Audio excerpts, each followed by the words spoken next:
अपने संगी साथियों को जाने। एक बार राजापुर गांव में नंदू नाम का एक धोबी रहता था। उसके पास 6 गधे थे।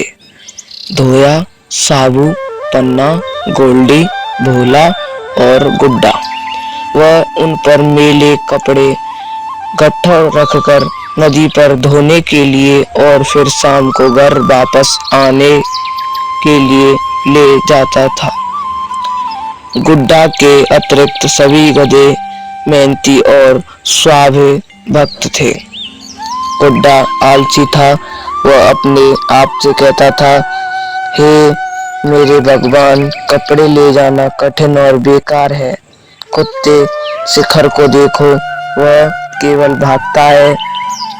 वह कहता है कि वह मुर्गी और भेड़ों की रखवाली करता है। उसका जीवन आसान है।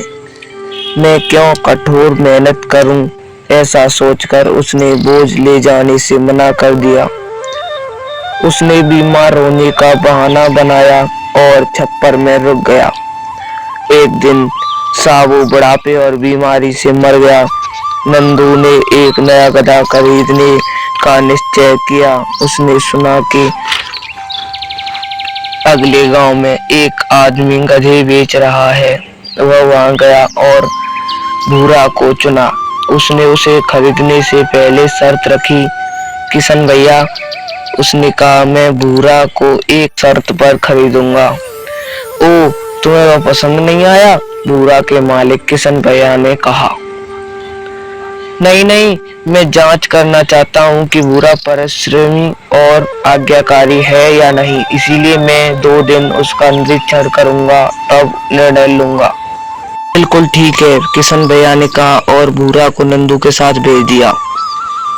भूरा 5 गधों के साथ मिल गया। गधों ने उसका स्वागत किया और काम के बारे में बताया।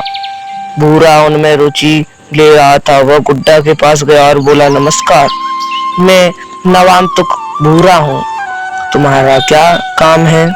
क्या तुम नदी किनारे नहीं जाते हो? आलसी गुड्डा ने घमंड में अपनी तरकीब बताई। भूरा प्रभावित हुआ। उसने प्रारंभ से ही विलंब करने वाला और अड़ियल बनने का फैसला किया ताकि मालिक उससे कुछ भी उम्मीद न रखे। लेकिन उसका चतुर मालिक गुड्डा के प्रति का स्वभाव समझ गया। उसने एक दिन के बाद ही भूरा को उसके मालिक को वापस कर दिया। उसने किशन भैया से कहा, भूरा आलसी है, इसलिए उसने गुड्डा का साथ चुना। मैं उसे लेना नहीं चाहता। अगर आपने ढंग से कहानी पढ़ी होगी तो आप बता सकते हैं मेरे कुछ प्रश्नों के उत्तर। एक प्रश्न मेरा है कि इसमें आलसी कौन था?